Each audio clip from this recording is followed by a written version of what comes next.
हम लोगों ने देखो किया है औद्योगिक विकास विकास की चुनौतियां। कल हम लोगों ने किया था कि चुनौतियां, और इन चुनौतियों के दो भाग थे। एक हम लोगों ने किया था आर्थिक कारण कारण और दूसरा किया था गैर आर्थिक कारण।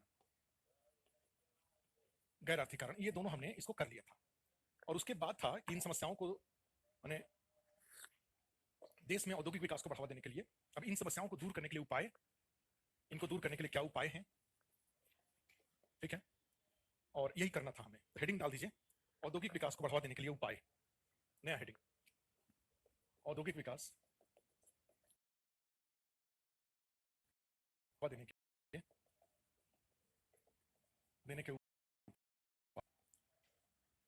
औद्योगिक विकास को बढ़ावा देने के उपाय ये है। और इसमें लिखिए, इसमें एक होगा कि सबसे पहले तो लेटेस्ट से ही शुरू करें। औद्योगिक विकास को बढ़ावा देने के उपाय के रूप में जाएंगे तो फर्स्ट उपाय में बजट 2021-22 में किए गए कुछ प्रमुख उपाय। पहले इसको ले लेते हैं। कुछ प्रमुख उपाय, बजट 2021-22 में किए गए कुछ प्रमुख उपाय। और उसमें लिखिए बजट 2021-22 में आत्मनिर्भर भारत के लिए 2021-22 में आत्मनिर्भर भारत के लिए कुल 6 स्तंभों का निर्धारण किया गया। आत्मनिर्भर भारत के लिए कुल 6 स्तंभों का निर्धारण किया गया।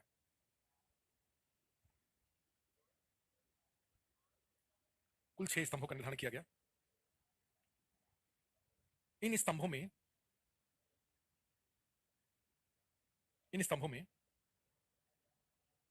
एक प्रमुख स्तंभ, इन स्तंभों में एक प्रमुख स्तंभ भौतिक एवं वित्तीय पूंजी एवं आधारित संरचना है। वित्तीय एवं आधारित संरचना है, ठीक है, ऐसे लिख दीजिए, वित्तीय एवं आधारित संरचना है, ठीक है। कैसे इसको करेंगे? तो इसमें देखो, आत्मनिर्भर भारत के लिए 6 स्तंभों का निर्धारण किया गया। इन स्तंभों में एक प्रमुख स्तंभ वित्तीय एवं आधारित संरचना है।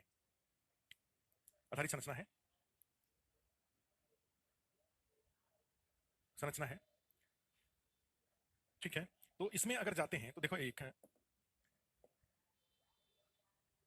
आधारित संरचना है। देखो, इस स्तंभ के माध्यम से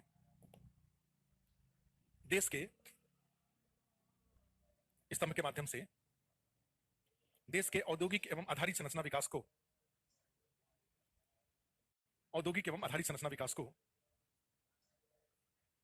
बढ़ावा देना है।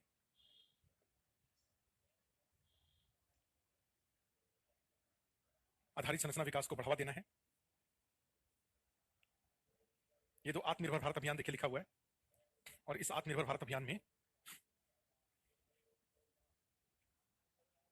कई सारी बातें थी इनके लिए।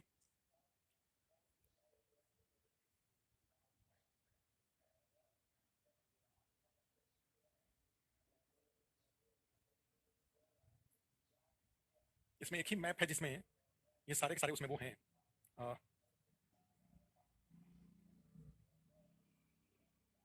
एक ही मैप में सारे जो 6 पिलर्स हैं उसका फोटो दिया हुआ है। चलिए खैर, इसमें जाएंगे तो इसका मुख्य क्या लिखा है? वित्तीय आधारित संरचना है। इसका मुख्य उद्देश्य देश में औद्योगिक एवं आर्थिक विकास को बढ़ावा देना है। औद्योगिक एवं आर्थिक विकास को बढ़ावा देना है। और उसमें लिखो बजट में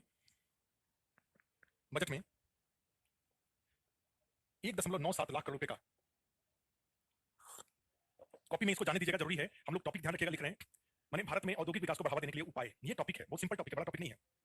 देश में कैसे औद्योगिक इंडस्ट्रियल स्ट्रक्चर को कैसे बढ़ावा दिया जाए, और उन उपायों में पहला उपाय हमने लिया है सबसे नई बात के साथ, वो है कि बजट 2021-22 में औद्योगिक विकास के लिए क्या उपाय किया गया, और उसी को 2022-21 के जो प्रावधान है वो लिख दे रहे हैं आपको। फिर औद्योगिक विकास के लिए आपको बजट देखने की जरूरत नहीं पड़ेगी। बजट में जो औद्योगिक विकास से जुड़ी बातें हैं वो हम यहाँ पे लिख दे रहे हैं, ठीक है। आपके लिए आसान है। तो अब आप इसको बिल्कुल कॉपी में आराम से इस पे कमेंट पे उंगली चलाने के बदले आप कॉपी में लिखिएगा। नहीं लिखिएगा ये सब छूट जाएगा तो फिर आपसे नहीं होगा। ये टॉपिक कोई डिफरेंट टॉपिक नहीं है, सिंपल टॉपिक है, औद्योगिक विकास के उपाय। और उस उपाय में पहला उपाय हमने लिखा है बजट 2021-22 में कौन सा उपाय, इसके पहले उपाय के पहले हमने औद्योगिक विकास की समस्याएं किया था, और उसके पहले औद्योगिक विकास की वर्तमान स्थिति क्या है वो किया था। तो वर्तमान स्थिति औद्योगिक विकास के देश में क्या समस्या है वो किया था। अब समस्या को दूर करने के लिए उपाय क्या है ये कर रहे हैं। और इस तरीके से अपने बीए का एग्जाम या देते होंगे तो उसमें एक बड़ा आंसर लिखते हैं ना, वो आंसर जैसा एक आंसर आपको बन जाएगा। ठीक है, तो इसलिए आप इसको लिख लीजिए, वित्तीय वर्णन आधारित संरचना, जिसका उद्देश्य औद्योगिक एवं आर्थिक विकास को बढ़ावा देना है। और उसमें लिखिए इसके तहत अच्छा 1.97 लाख करोड़ रुपए, 97 लाख करोड़ रुपए का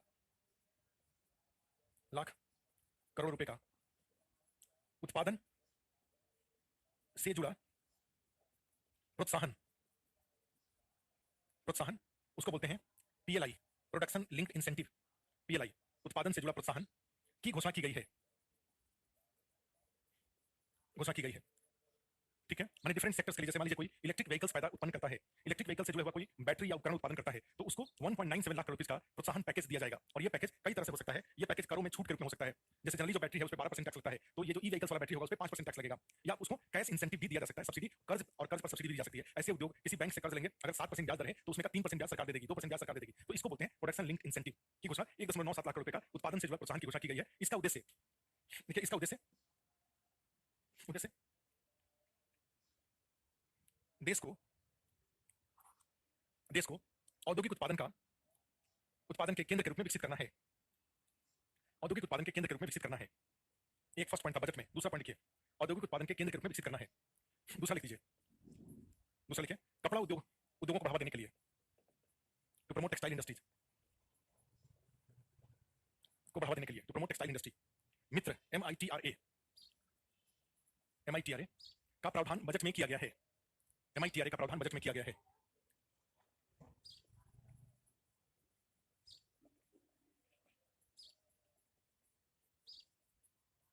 मेगा इन्वेस्टमेंट टेक्सटाइल पार्क, मित्र टेक्सटाइल पार्क का प्रावधान किया गया है।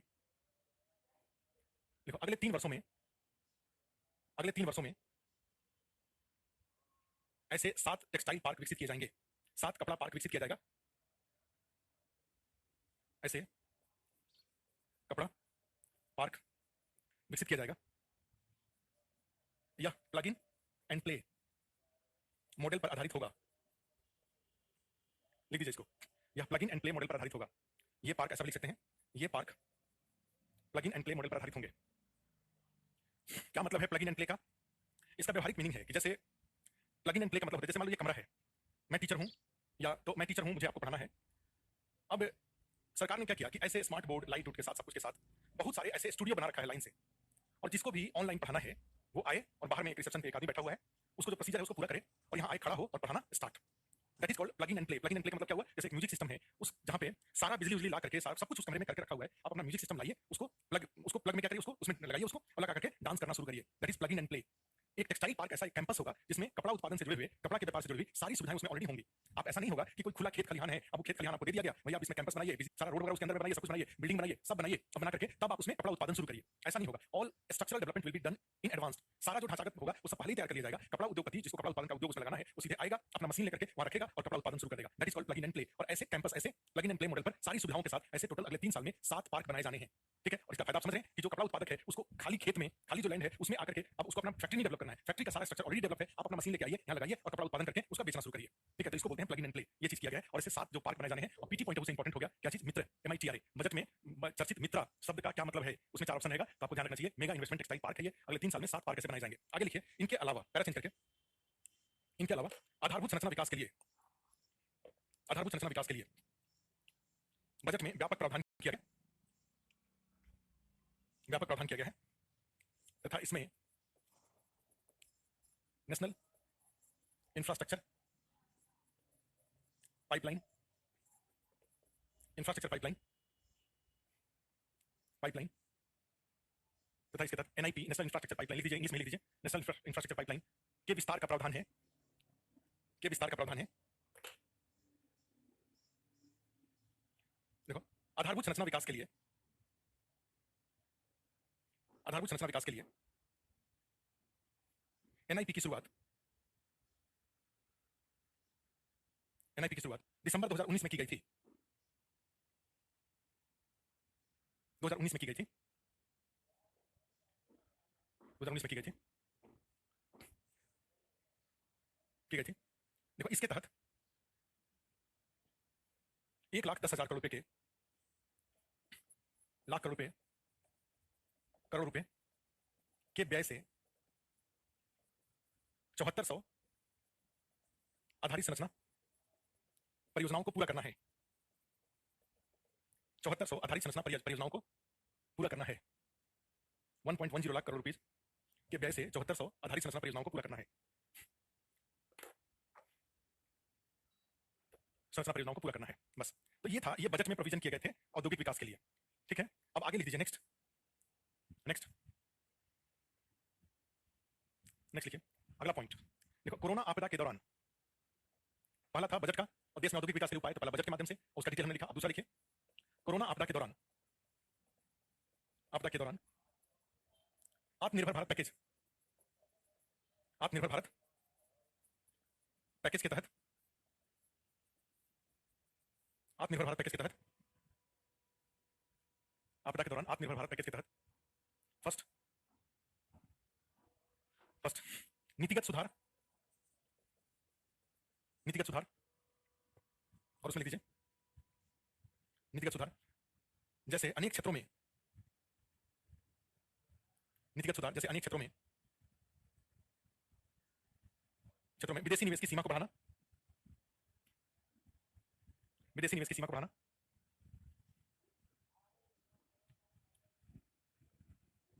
निजी निवेश को बढ़ावा,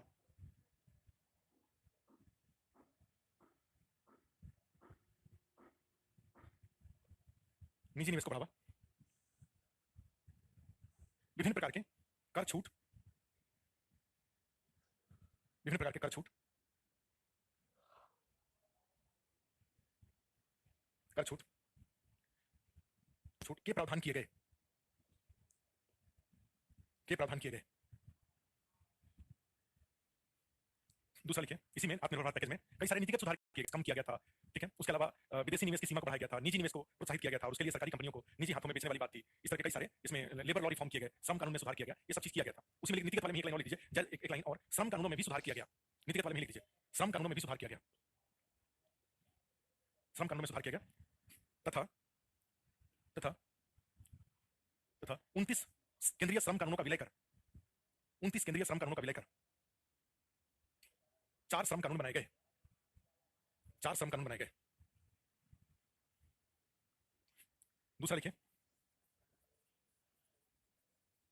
सेकंड भारत पैकेज के तहत ही, आत्मनिर्भर भारत पैकेज के तहत ही, सेकंड लिखिए, वित्तीय सहायता, फाइनेंशियल पैकेज, क्या लिखिए, वित्तीय सहायता, फाइनेंशियल फाइनेंशियल पैकेज, पैकेज इनमें इनमें रियायती दर पर कर्ज, रियायती दर पर कर्ज, रियायती दर पर कर्ज तथा सब्सिडी शामिल, रियायती दर पर कर्ज एवं सब्सिडी शामिल, एवं सब्सिडी शामिल।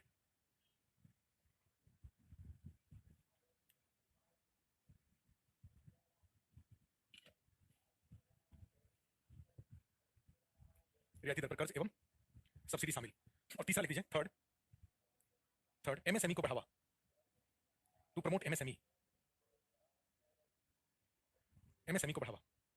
एमएसएमई लघु उद्योग होते हैं, micro small and medium enterprises. MSME को बढ़ावा, micro small and medium enterprises, लघु उद्योग इसको बोलते हैं एक तरह से, लघु उद्योगों को बढ़ावा, उद्योगों को बढ़ावा, ये भी इसमें शामिल था। क्योंकि लघु उद्योग ही देश में मुख्य रूप से उद्योग हैं और इनके द्वारा बहुत तरह की सुविधाएं दी जाती हैं, बहुत तरह के काम इनके द्वारा किए जाते हैं, तो उसमें था। तो एमएसएमई को बढ़ावा। दूसरा था, ये पहला वाला क्या था, देखिए पहला वाला था औद्योगिक विकास को बढ़ावा देने के उपाय में, पहला वाला था देखिए यहाँ पे बजट, औद्योगिक विकास को बढ़ावा देने के उपाय, तो पहला वाला था बजट। और बजट के अंदर हमने कई सारे मुद्दों की चर्चा करी थी, ये मित्र की चर्चा करी थी, प्लस इंफ्रास्ट्रक्चर की बात किए थे। अब उसके बाद जो सेकंड आया, कोरोना आपदा के दौरान औद्योगिक विकास के लिए क्या किया गया, तो उसमें था आत्मनिर्भर भारत पैकेज के तहत 3 तरह के मुख्य रूप से उपाय किए गए। एक नीतिगत सुधार किए गए, दूसरा वित्तीय सहायता दी गई उनको, और तीसरा एमएसएमई जो लघु उद्योग थे उनको बढ़ावा देने के लिए उपाय किए गए। ठीक है, तो ये था। अब नेक्स्ट लिखिए, अगला नेक्स्ट लिखिए, औद्योगिक गलियारा योजना, गलियारा योजना की शुरुआत की गई, योजना को बढ़ावा, औद्योगिक गलियारा योजना को बढ़ावा, गलियारा योजना को बढ़ावा, इंडस्ट्रियल कॉरिडोर स्कीम प्रमोटेड। और इसमें औद्योगिक गलियारा योजना में आप लिख सकते हैं, देखो देखो इस योजना के माध्यम से, औद्योगिक गलियारा वाले में आगे लिखिए, इस योजना के माध्यम से विश्व स्तरीय आधारभूत संरचना, विश्व स्तरीय आधारभूत संरचना विश्व स्तरीय आधारभूत संरचना के आधार पर देश में संगठित रूप से औद्योगिकरण को बढ़ावा देना, देश में संगठित रूप से औद्योगिकरण को बढ़ावा देना, टू प्रमोट इंडस्ट्रियलाइजेशन, देश में संगठित रूप से औद्योगिकरण को बढ़ावा देना, औद्योगिक रूप से। देखो एक्चुअली क्या होता है, अभी आगे करेंगे हम लोग, एक इंडस्ट्रियल पॉलिसी करेंगे। तो भारत में सबसे प्रमुख जो उपाय था, वो उपाय जो इंडस्ट्रियल पॉलिसी 1956 है, द्वितीय पंचवर्षीय योजना में आप जानते हैं कि औद्योगिक विकास को बढ़ावा दिया गया। और ये जो औद्योगिक विकास को बढ़ावा देने के लिए तो इन्होंने क्या किया, 1956 में औद्योगिक विकास को बढ़ावा दिया जाएगा, ये पॉलिसी डिक्लेयर कर दिया। उसके लिए कानून जो था कंपनी एक्ट 1956 वो भी बना दिया। लेकिन ये उद्योग कैसे लगेंगे, कहाँ लगेंगे, उसके लिए बिजली, उसके लिए रोड, उसके लिए एयरपोर्ट, उसके लिए पोर्ट, ठीक है, इसकी कोई व्यवस्था नहीं थी। जिसको उद्योग लगाना है जहां मर्जी वहां जाकर के लगाए सरकार की अनुमति से। पहली बार 2007 में इंडस्ट्रियल कॉरिडोर स्कीम की शुरुआत की गई और उसमें था कि वर्ल्ड लेवल का इंफ्रास्ट्रक्चर होगा, ठीक है। जैसे एग्जांपल के रूप में देखें, जैसे दिल्ली मुंबई इंडस्ट्रियल कॉरिडोर है, ये दादरी से, दिल्ली में दादरी से शुरू होता है और मुंबई पोर्ट तक जाता है, ये गुजरात होते हुए, राजस्थान होते हुए ये सारा जा रहा है। और इसका पूरा इंकैचमेंट एरिया देखिए, पीला वाला दिखाई दे रहा है, ये जो पीला वाला पोर्शन है वो इसका बड़ा वाला इंकैचमेंट एरिया है, यहाँ से यहाँ तक का सारा एरिया इसमें आएगा, कवर करेगा ये। तो यहाँ पर ये जो रेड दिखाई दे रहा है, ये रेलवे द्वारा विकसित किया जा रहा डेडिकेटेड फ्रेट कॉरिडोर है, समर्पित माल भाड़ा गलियारा। अर्थात यहाँ पे अभी तक जो रेलवे का जो सिस्टम था इंडिया में, उसमें होता ये था कि जो रेलवे का ट्रैक बिछाया गया है उसी पर पैसेंजर ट्रेन भी चलेंगे और उसी पर मालगाड़ी भी। और मालगाड़ी कोई अगर पैसेंजर ट्रेन आई तो मालगाड़ी को किनारे करके पैसेंजर को निकाला जाएगा, ठीक है, ये होता था। अब डेडिकेटेड फ्रेट कॉरिडोर में समर्पित माल भाड़ा गलियारा में 100 किलोमीटर से अधिक स्पीड के साथ, ठीक है, ये एक जो ट्रैक होगा, रेलवे लाइन होगा, आना जाना दोनों, अप डाउन दोनों जो होगा, वो केवल मालगाड़ियां ही उस पर चलेंगी और 100 किलोमीटर स्पीड से चलेंगी। उसका भी एक टाइम टेबल होगा। जैसे राजधानी एक्सप्रेस का टाइम टेबल है भाई 4:35 पे खुलना और कलकत्ता में 8 बजे पहुंचना या मुंबई में कितने बजे पहुंचना, तो उसी तरह से मालगाड़ियों का भी टाइम टेबल होगा, इतने बजे यहाँ से खुली, इतने बजे यहाँ पहुंचेगी, सब कुछ एकदम बिल्कुल व्यवस्थित तरीके से होगा। तो उसके लिए औद्योगिक गलियारा योजना की शुरुआत की गई और उसी में एक लाइन लिखिए, विश्व स्तरीय आधारभूत संरचना के आधार पर औद्योगिकरण को बढ़ावा देना। और उसमें लिखिए, वर्तमान में कुल 7 औद्योगिक गलियारे विकसित किए जा रहे हैं, total 7 industrial corridors are under development. कुल 7 औद्योगिक गलियारों का विकास किया जा रहा है, इनमें इट इंक्लूड 7 औद्योगिक गलियारों का विकास किया जा रहा है।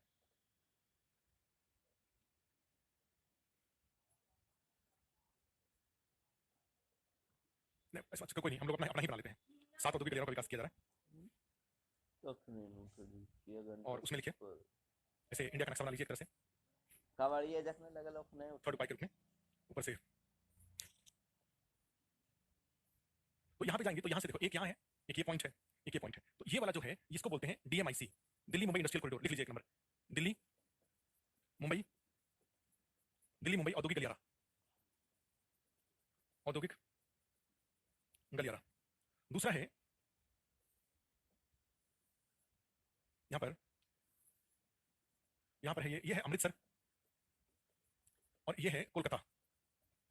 तो इसको बोलते हैं AKIC, Amritsar Kolkata industrial corridor. एक ये है और इसके आसपास में सारे इंफ्रास्ट्रक्चर डेवलप किया जाएगा और उसके ऊपर उद्योग लगाए जाएंगे, उस एरिया में उद्योग लगाया जाएगा। उसके बाद एक है यहाँ पे, ये है, ये मुंबई है, ये दिल्ली है और ये बेंगलोर है, ठीक है। तो इसका नाम है, इस वाले का नाम है BMIC, Bangalore Mumbai industrial corridor. Note कर लीजिए, ये कौन सा हुआ, AKIC, दूसरा हुआ DMIC, तीसरा हुआ BMIC, Bangalore Mumbai industrial corridor. और एक यहां से ये आएगा, यहां पर चेन्नई, और जो चेन्नई आएगा इसका नाम होगा CBIC, Chennai Bangalore industrial corridor, CBIC। देखो मैं बस पढ़ते रहिए, सिलेबस पूरा हो जाए आपका, अच्छे से सिलेबस पूरा हो जाए, यही। और किसी टीचर के प्रति कोई इस तरह से श्रद्धा भक्ति की जरूरत नहीं है, बस सिर्फ टीचर से एक्सपेक्ट करिए कि वो आपका काम, आपका जो कॉपी है उस सेक्शन का, वो एक अच्छा कॉपी आपका बन जाए। बस इस पे फोकस करिए कि आपका काम हो जाए। नहीं तो पता चला कि कमेंट में लिख करके आप बहुत अच्छे कमेंट लिखे, मैं उससे बहुत खुश हो जाऊं और पढ़ने पढ़ाने के बदले ये सब काम करने के बदले उसी में हम लोग उलझे रहे, ये अच्छा नहीं है, ठीक है। इसलिए कमेंट में जो मेरा जो अपना अप्रोच है यही, यहाँ पे हम लोग अपनी संस्था में भी हम लोग क्या करते हैं कि भाई कमेंट प्रोत्साहित नहीं करते हैं, बोलते हैं बच्चों को कि भाई अपने कॉपी पे कलम चलाओ, मोबाइल पे कलम मत चलाओ। कॉपी पे कलम चलाओगे तो जो कुछ भी समझ में आया नहीं आया कॉपी में रहेगा, दोबारा पढ़ोगे समझ में आ जाएगा। और पता चला कि मोबाइल पे उंगली चलाने से, ठीक है, उससे कोई पर्पस पूरा नहीं होगा, कुछ भी नहीं पूरा होगा। इसलिए इस पे पढ़िए, मैंने जो है उसको ध्यान से इसको पढ़ते रहिए, अपना टॉपिक आगे बढ़ाते रहिए।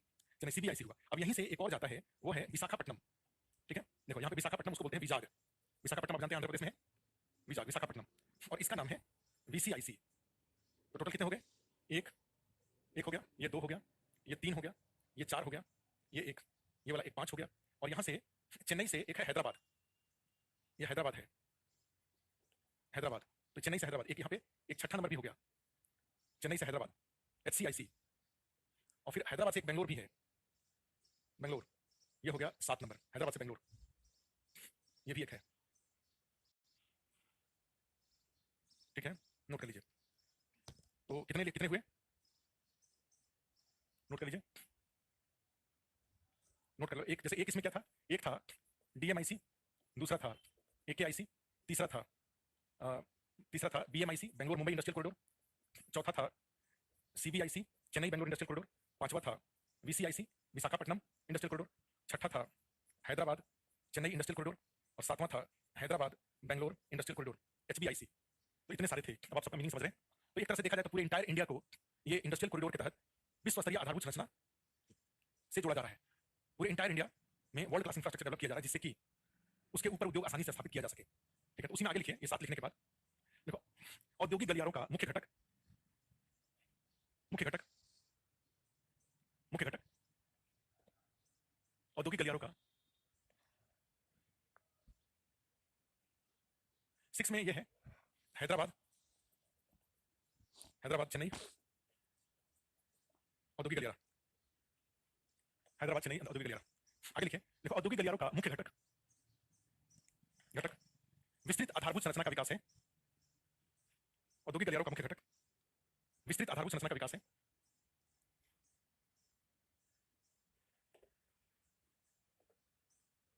विस्तृत आधारभूत संरचना का विकास है। ठीक है, अब देखो, अब इसमें जैसे अगर देखें तो आपको दिखाई दे रहा है विस्तृत आधारभूत संरचना का विकास है। इन आधारभूत संरचना में आगे लिखें, आउट ऑफ दीज इंफ्रास्ट्रक्चर, इन आधारभूत संरचना में फर्स्ट DFC अर्थात dedicated, first DFC dedicated freight corridor है, या इसको बोले तो समर्पित माल भाड़ा गलियारा है, समर्पित माल भाड़ा गलियारा है, जिसका विकास रेलवे द्वारा किया जा रहा है। रेलवे द्वारा समर्पित माल भाड़ा गलियारा है जिसका विकास रेलवे द्वारा किया जा रहा है। और यह औद्योगिक गलियारे की रीढ़ की हड्डी है। It is the backbone of industrial corridor. जो समर्पित माल भाड़ा गलियारा है, जो दादरी से शुरू हुआ और मुंबई बंदरगाह तक जा रहा है, जवाहरलाल नेहरू बंदरगाह मुंबई तक जा रहा है, ये जो लाल में दिखाई दे रहा है, इसको बोलते हैं डेडिकेटेड फ्रेट कॉरिडोर, समर्पित माल भाड़ा गलियारा, और ये रेलवे द्वारा विकसित किया जा रहा है। ठीक है, और इसको क्या कहा जाएगा, ये एक तरह से रीढ़ की हड्डी है। तो उसमें लिख दीजिए, यह रीढ़ की या औद्योगिक गलियारे की रीढ़ की हड्डी है। आपने ये लिखा। देखो, इसके साथ इसके साथ इसके साथ के साथ लिंक रेल, जैसे इसके साथ क्या हो जाएगा, लिंक रेल। भाई ये तो दो जो पटरियां हैं ट्रेन की, दो जो ट्रैक है, वो तो एक पर्टिकुलर एरिया से गुजरेगा, जैसे जयपुर से गुजर रहा है, अजमेर से गुजर रहा है, इस तरीके से जा रहा है। लेकिन अब दौसा जैसे दिखाई दे रहा है, भिलवाड़ा दिखाई दे रहा है, उदयपुर दिखाई दे रहा है, गोधरा दिखाई दे रहा है, ये सब यहाँ से जो कि 100 किलोमीटर दूर है उस रेलवे ट्रैक से, तो वहां का माल इस गलियारे पे कैसे पहुंचेगा, वहां का जो सामान है वहां कैसे पहुंचेगा। तो उसके लिए क्या है, इस समर्पित माल भाड़ा गलियारे को लिंक रेल, उसमें लिख दीजिए सड़क मार्ग हवाई अड्डे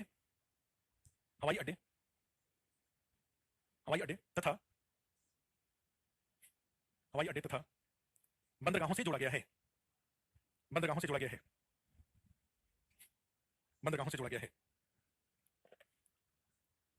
है उसमें लिख लो औद्योगिक गलियारे में स्मार्ट सिटी स्मार्ट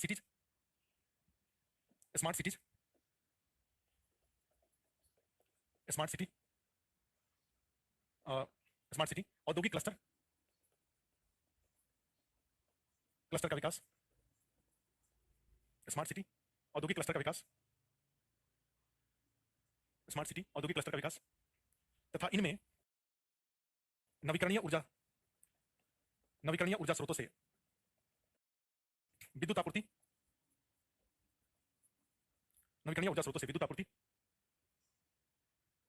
एवं 4G 5G इंटरनेट सेवा उपलब्ध कराना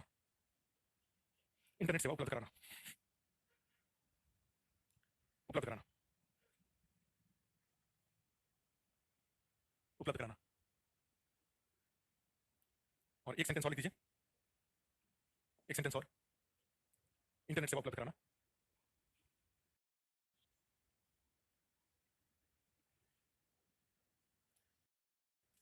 देखो, इन क्षेत्र औद्योगिक गलियारे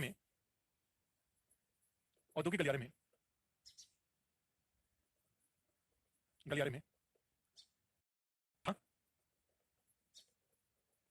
स्थापना तथा उद्योगों की स्थापना तथा अन्य प्रक्रियाओं के लिए ईज ऑफ डूइंग बिजनेस के तहत ईज ऑफ डूइंग बिजनेस के तहत सिंगल विंडो सिस्टम या एकल खिड़की अनुमोदन प्रणाली को अपनाया गया है। एकल खिड़की अनुमोदन प्रणाली को अपनाया गया है। ठीक है, तो हमने क्या कहा कि भाई देश में औद्योगिक विकास को बढ़ावा देना है, तो इसके लिए एक औद्योगिक गलियारा योजना की शुरुआत की गई। और उस औद्योगिक गलियारा में क्या हुआ, देश में 7 औद्योगिक गलियारे बनाए जा रहे हैं, जैसे दिल्ली से मुंबई के बीच में, अमृतसर से कलकत्ता के बीच में। और ये अपने आसपास के पूरे एरिया में एक वर्ल्ड क्लास इंफ्रास्ट्रक्चर, जिसमें रेलवे का समर्पित माल भाड़ा गलियारा होगा, वो रेल लिंक से जुड़ा होगा, अपने अपने एरिया से, सड़कों से जुड़ा होगा, हवाई अड्डों से जुड़ा होगा, बंदरगाहों से जुड़ा होगा, जिससे कि, और ये पूरा इंफ्रास्ट्रक्चर जो वर्ल्ड क्लास होगा, बिजली के लिए नवीकरणीय ऊर्जा स्रोत होंगे, ठीक है, plus 5G 4G internet connection होगा, ये सारा उस इंटायर एरिया में कवर होगा। और उस एरिया में ये सारी सुविधाएं वर्ल्ड क्लास होंगी। और उसके ऊपर आप आकर के स्मार्ट सिटीज बनेंगे, नए नए शहर बसाए जा, नए नए शहर, नए नए औद्योगिक शहर बसाए जाएंगे, रेजिडेंशियल अलग होगा, औद्योगिक अलग होगा, ये सब बसाया जाएगा। और वहां पर आकर के अपनी उद्योग लगाइए और उद्योग लगा करके आप उत्पादन करिए। फायदा क्या होगा, बिजली 24/7 है, इंटरनेट 5G है, आप रेलवे का कोई जो भी माल बना है वो सारा रेलवे के ट्रैक से, रेलवे के थ्रू आप उसको बंदरगाह पे पहुंचा के विदेश भेज सकते हैं। तो इसके लिए आपको कुछ भी सोचना नहीं है, मैंने पूरे देश में एक तरह से बेस्ट ऑफ इंफ्रास्ट्रक्चर बनाया जा रहा है, जिससे कि प्लग इन एंड प्ले। आप अपना उद्योग जो है, सीमेंट का कारखाना लगाना है, अपना मशीन लेके आइए, उस मशीन को आप लगाइए, सीमेंट उत्पादन करना शुरू करिए। देश के अंदर भेजना है तो भी रेलवे का ट्रैक है, सड़कें हैं, देश के बाहर भेजना है तो भी आपका माल रेलवे के थ्रू बंदरगाह पे जाएगा, बंदरगाह से बाहर चला जाएगा। तो ये औद्योगिक गलियारा देश में पूरा बनाया जा रहा है, पूरे इंटायर में ये था। और उसमें अनुमोदन जो वहां पे उद्योग लगेंगे, उस अनुमोदन के लिए एक खिड़की प्रणाली, एक ही जगह जाइए, फॉर्म दीजिए, सारा कुछ आपका ऑनलाइन एक ही जगह से क्लियर हो जाएगा। बिजली कनेक्शन से लेकर के, एनवायरमेंटल क्लियरेंस से लेकर के, जीएसटी रजिस्ट्रेशन से लेकर के, सब कुछ आपका ऑनलाइन एक ही जगह से हो जाएगा। उसको बोलते हैं एकल खिड़की प्रणाली, सिंगल विंडो। मैंने एक खिड़की में जाकर हाथ डाल करके अपना कागज दे दीजिए, सारा वो क्लियर कर देंगे। आपको अलग अलग ऑफिस में जाने की जरूरत नहीं है, बिजली के लिए कहीं और, जीएसटी रजिस्ट्रेशन के लिए कहीं और, इनकम टैक्स के लिए कहीं और, कहीं जाने की जरूरत नहीं है, एक ही जगह जाइए, सब समस्या वहीं से हल कर दी जाएगी। तो ये उसी में एक सेंटेंस लिख दीजिए, देखो औद्योगिक गलियारे से देश में उद्योगों का संगठित रूप से विकास, उद्योगों का संगठित रूप से विकास, संगठित रूप से विकास के साथ साथ देश में निवेश को बढ़ावा, देश में निवेश को बढ़ावा, देश से निर्यात को बढ़ावा,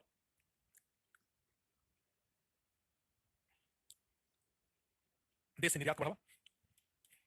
नहीं, जो भी है एनवायरमेंट को ध्यान में रख के सब है, सब कुछ इको फ्रेंडली है इसमें। औद्योगिक गलियारे में कुछ भी पर्यावरण के विपरीत नहीं है, सब इको फ्रेंडली बन रहा है। ये ग्रीन डेवलपमेंट है। ये क्या लिखे, रोजगार को बढ़ावा, संगठित रूप से औद्योगिक उद्योगों को बढ़ावा, रोजगार को बढ़ावा बढ़ावा तथा संबंधित क्षेत्र का विकास, संबंधित क्षेत्र का विकास, संबंधित क्षेत्र का विकास भी होगा। यानी क्या क्या होगा, औद्योगिक विकास बढ़ेगा, निवेश बढ़ेगा, निर्यात बढ़ेगा, रोजगार बढ़ेगा, तथा जिस एरिया में उस क्षेत्र का भी विकास होगा। ठीक है, तो ये था। अभी इसको हम लोग कंटिन्यू रखेंगे और आप एक नया हेडिंग डाल दीजिए कल के लिए। देखिए, हमने अभी आज औद्योगिक विकास में 3 बातें करी, एक बजट में, एक कोरोना आपदा के दौरान, और उसके बाद औद्योगिक गलियारा किया, और चौथा कल औद्योगिक विकास के लिए 4th उपाय के रूप में आप हेडिंग डाल दीजिए, make in India. Make in India कर लेंगे हम लोग कल। हेडिंग डाल दीजिए, हेडिंग डाल के छोड़ दीजिए, कल करेंगे आप।